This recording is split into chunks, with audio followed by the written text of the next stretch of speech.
You do the crime, you do the time. But when it comes to privatized probation, there's a price to putting the past behind you. What happens when the more than 50,000 people on privatized probation in Tennessee don't, won't, or more importantly, can't pay? Tonight, News Channel 11's Kylie McGivern examines the promise and pitfalls of privatized probation. Well, it happened the last day of August. It was the day that shook Dave Davis's life. I got pulled over for a DUI coming home. And uprooted his record. This is the only brush that I've ever had with the law. But it was in the aftermath of that August night that Davis felt the biggest shockwaves. Did you ever think that you would still be paying for that, 2 years later? No, not actually. I thought, I'll be going in front of the judge and he would sentence me to whatever he was going to do.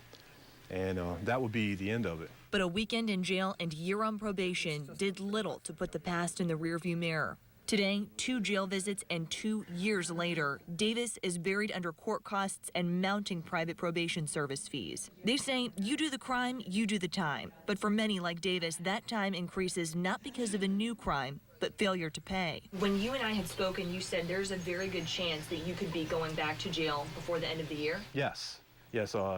My probation officer explained to me that probably by September, I believe it was, she would have to most likely issue another warrant for violation. What is the financial burden that you're facing right now? It's in the thousands. $2,801, around $1,700 owed to the courts and $1,100 owed to Crossroads Area Alcohol and Drug Association, a private probation company. We'll work with them if we know that, we know that they're sincerely trying. We'll do our best to help, but we still have to work within the guidelines that the judge sets for us. Since October of 2012, Davis has paid just $10 toward his debt, the most he says he's been able to manage. I'm on disability. After child support, I think I get roughly $500 a month, and with all the other, the rent, utilities, and all that, I just couldn't afford to pay it. Because of that, Davis is now serving another year on probation, another $35 a month owed to Crossroads. It's been doubled. The statewide cap is set at $45. Davis has found himself at a loss of what to do.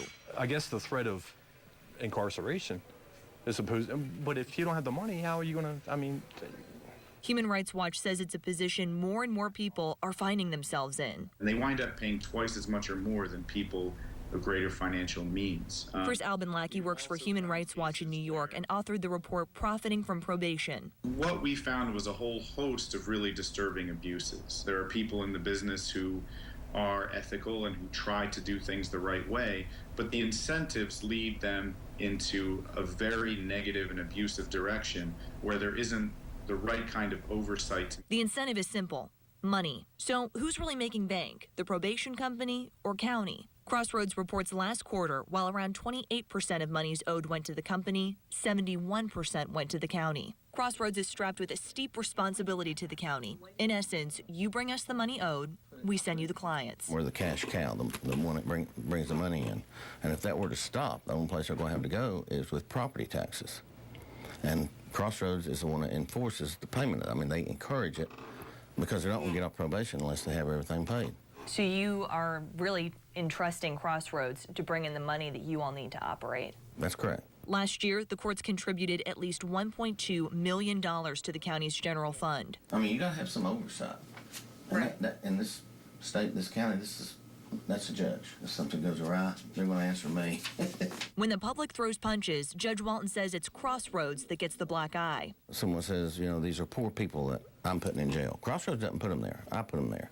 They issue the warrant. I sign the warrant. Probationers can spend up to 10 days behind bars before having their cases heard. I have to consider on a case-by-case basis, and some people just don't want to pay. Beyond the judge, Tennessee is one of the only states with a government body tasked to oversee private probation companies. However, its powers are limited, mainly to assuring companies are properly licensed and file quarterly reports. I just want you to know that we do what we are asked. But it's people like Davis. It almost seems like you're being made to pay again because you're poor, because you just can't afford it. Who can end up caught in the crosshairs of a system prone to penalizing the poor. Crossroads estimates that 70% of their clients do successfully complete probation. But the bottom line, though, is we found that there's little oversight beyond the judge in knowing how these people are actually treated when they go through this system. Complex issue here. Kylie, thank you very much. Now, to view copies of complaints filed against private probation companies in our full Skype interview with the Human Rights Watch, which you conducted. You can go to our website tonight. That's WJHL.com.